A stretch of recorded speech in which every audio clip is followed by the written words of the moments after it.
패러다임 이동, 우리는 오랫동안 이렇게 믿어왔습니다. 성공은 지식을 많이 가진 사람에게 돌아간다고. 그래서 우리는 정보를 쌓았고 외웠고 축적했습니다. 학교는 그 축적 능력을 시험했고 기업은 그 축적의 결과를 채용했습니다. 하지만 이 모델은 조용하게 붕괴하고 있었습니다. 검색 엔진이 등장했을 때 지식의 단위는 이미 개인의 머리를 벗어나기 시작했습니다. 그때 사람들은 크게 놀라지 않았습니다. 단지 편해졌다고만 말했습니다. 진짜 변화는 2020년대부터 본격화됐습니다. AI가 문장을 만들고 문서를 요약하고 데이터를 분석하고 전략을 제시하기 시작했기 때문입니다. 여기서 질문이 생깁니다. 그럼 인간의 역할은 어디에 남아 있는가? 역사적으로 인간은 힘 기계가 가져갔고 시간 자동화가 가져갔고 지식 AI가 가져가고 있습니다. 그럼 남은 건 무엇인가? 우리는 이렇게 말할 수 있습니다. 남은 영역은 바로 설계, 해석, 문제 발견, 집요함, 동기, 시선, 선택. 이 영역에서 인간은 아직 압도적입니다. 그리고 이 사실이 교육과 학습의 방향을 완전히 바꿉니다.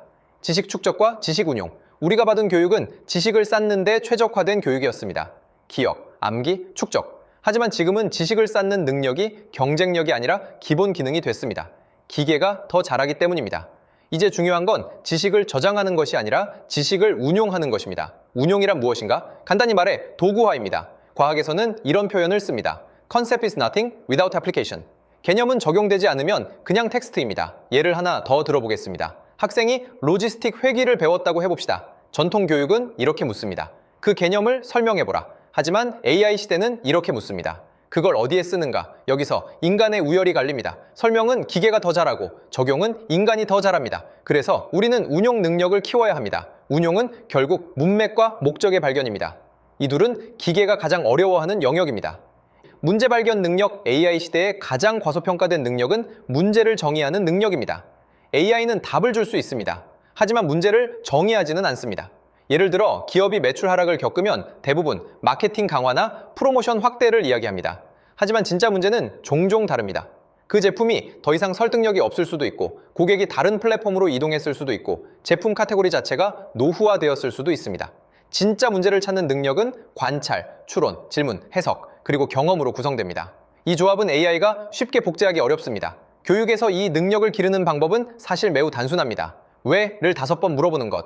일본의 제조업은 이것을 OY, 기법으로 체계화했습니다. 예를 들어보겠습니다. 현상, 팀 효율, 낮은 왜, 집중 못함 왜, 중요한 일보다 사소한 일에 시간 씀 왜, 우선순위 기준 없음 왜, 목표 정의 부족 왜, 방향 제시 부자의 문제는 처음부터 효율이 아니었습니다. 방향이었습니다. 우리가 교육에서 이 훈련을 하지 않았기 때문에 많은 어른들이 문제를 현상과 혼동합니다. 이건 AI 시대의 치명적인 약점이 됩니다. 연결과 조립의 기술, 다음 능력은 연결입니다. 정보는 많습니다. 지식도 많습니다. 하지만 연결은 부족합니다. 연결은 단순한 상식이 아니라 2가지를 요구합니다. 1. 서로 다른 분야를 넘나드는 시선. 2. 지식을 결합하는 능력. 이 능력은 과거에는 천재성으로 분류되었지만 지금은 훈련할 수 있는 능력입니다. 레고를 조립한다고 생각해보면 이해가 쉽습니다. 과거는 레고 블록을 많이 모으는 게임이었습니다. 지금은 그 레고로 무엇을 설계할지 묻는 게임입니다. AI는 레고 블록을 분류하고 정리하는 데 능합니다. 하지만 인간만이 설계를 합니다. 그래서 우리는 지식을 저장 방식이 아니라 조립 방식으로 바꿔야 합니다. 이건 노트 필기법부터 달라져야 합니다. 폴더링에서 그래핑으로, 태깅에서 매핑으로 이동해야 합니다. 집요함과 복구 능력. 지금 가장 오해가 많은 능력이 바로 집요함입니다. 이 능력은 단순히 참는 능력이 아니라 문제를 끝까지 밀어붙이는 능력입니다.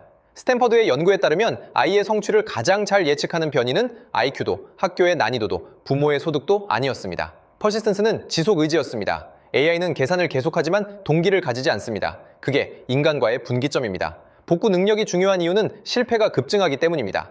문제가 복잡해질수록 정답은 줄어들고 실패는 늘어납니다. 이 환경에서 실패는 손실이 아니라 탐색의 비용입니다. 이 체계를 받아들이는 사회만이 혁신을 재생산할 수 있습니다. 핀란드가 실패를 허용하는 교육을 하는 이유입니다.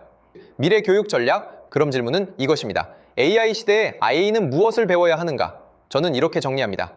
1. 사고의 단위를 배우게 할 것. 2. 질문을 훈련시킬 것. 3. 찬스스로 문제를 정의하게 할 것. 4. 지식을 조립하는 경험을 줄 것. 5. 실패를 탐색으로 받아들이게 할 것. 6. 동기와 목적을 스스로 설계하게 할 것. 이 조합을 가진 아이는 AI 시대에 대체되지 않는 인간이 됩니다. 그리고 마지막 질문을 남깁니다. 우리는 아직도 아이에게 지식을 저장하는 방법을 가르치고 있습니까? 아니면 지식을 운용하는 방법을 가르치고 있습니까? 그리고 더 중요한 질문은 이것입니다.